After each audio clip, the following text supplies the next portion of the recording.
చేసుకుంటున్నప్పుడు మనం ఎంత గొప్ప కృతజ్ఞత ఆయన పట్ల కలిగిన వారంగా ఉండాలి. మరి ఈ సమయంలో ఈ సహోదరుడు మరి ఆయన చేసిన మహోపకారాన్ని బట్టి ఈ ప్రత్యేకమైన కృతజ్ఞత మీటింగ్ ద్వారా ప్రభువుని ఘనపరచాలి అనేటువంటిది చాలా సంతోషించదగిన విషయం. మీరు గమనించాల్సింది ఏమిటంటే, ప్రభు అంటారు, నన్ను ఘనపరచు వారిని నేను ఘనపరుస్తాను. అందరూ స్తోత్రం చెప్తామండి. కాబట్టి దొరబాబు దేవుణ్ణి ఘనపరుస్తున్నాడు కాబట్టి మరి దేవుడు తనను ఘనపరిచేటువంటి వానిగా ఉన్నాడు, తనకు సహాయం చేసేవానిగా ఉన్నాడు. రాబోతున్న కాలంలో కూడా తన ఆత్మీయాభివృద్ధి, శరీరాభివృద్ధి విషయంలో కృప చూపేవాడుగా ఉన్నాడు. లేఖనంలో ఒక మాట చదువుకుందాం. 116వ కీర్తన 12వ వచనాన్ని చదువుతాను.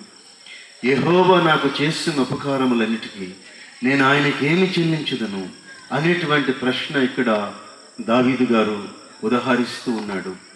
ప్రభు చేసినటువంటి ఉపకారములన్నిటికీ, మేళ్ళన్నిటికీ, కృపలన్నిటికీ, సహాయాలన్నిటికీ కూడా నేను ఆయనకి ఏమి చెల్లించగలను, ఆయనకి ఏమిచ్చిన రుణము తీర్చుకోగలను, ఆయన నన్ను శాశ్వతమైన ప్రేమతో ప్రేమిస్తున్నాడు కదా అని చెప్పి ఆయన ఈ సందర్భంలో అంటున్నాడు. మరొక మాట కూడా దావీదు గారు అంటారు.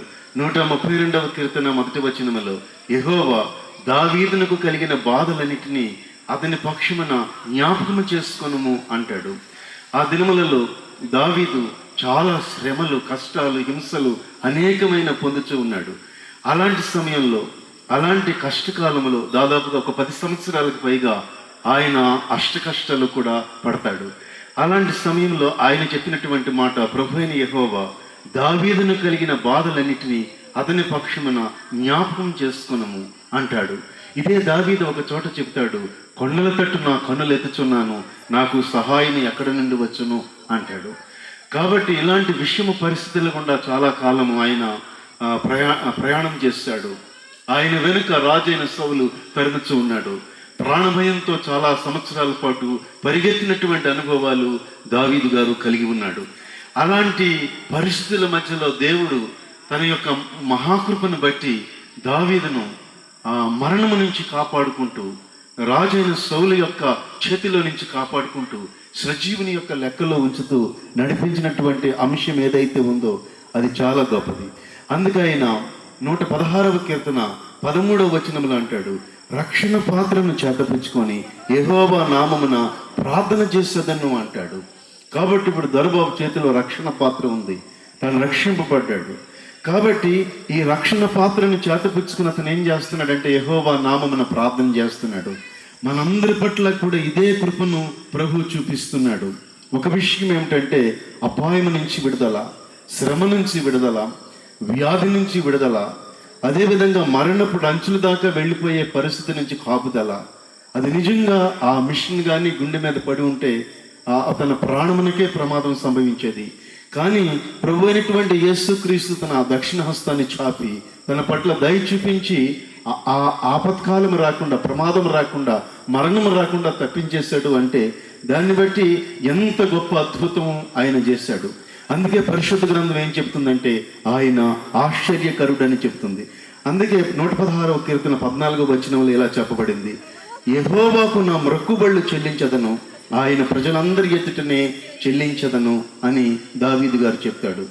కాబట్టి ఈ రీతిగా మరి దేవుణ్ణి ఘనపరచటము, ఈ రీతిగా ప్రభువుని ఘనపరచటము, ఇదిగో నా దేవుడు జీవము గల దేవుడు, సజీవుడైన దేవుడు, సర్వశక్తిమంతుడైన దేవుడు, ఏల్ షద్దాయి దేవుడు, ఆయన రాజులకు రాజు, ప్రభువులకు ప్రభువు, సమీపింపరాని తేజస్సు గలవాడు, మహాఘనత వహించినటువంటి వాడు, ఈరోజు కూడా ఆ పునరుత్థానపు శక్తి ఆయన కలిగి ఉన్నాడు అని ఈ సాక్ష్యం ద్వారా మనము వింటున్నాము. కాబట్టి ప్రియులారా, ఈ సమయంలో దావీదుకు కలిగినటువంటి శ్రమలన్నిటి నుంచి, కన్నీటి అంతటి నుంచి కూడా ప్రభు అతనిని ఎలాగో కాపాడాడో తనని కూడా అదే విధంగా కాచి కాపాడి రక్షించి సజీవుల లెక్కలో ఉంచి ఈ రోజున చెప్పనసఖ్యమును మహిమాయుక్తమునైనటువంటి సంతోషాన్ని దేవుడు ప్రసాదిస్తున్నాడు. దీని వెనకాల దేవుని బలిష్టమైన హస్తము, దైవ సేవకుల యొక్క ప్రార్థన ఉండడం మనము గమనిస్తూ ఉన్నాము. కాబట్టి మరి దేవుడు చేసినటువంటి ఆ ప్రతి విధమైనటువంటి మేలును బట్టి కూడా దేవునికి మహిమ కలుగును గాక. దేవునికి స్తోత్రం.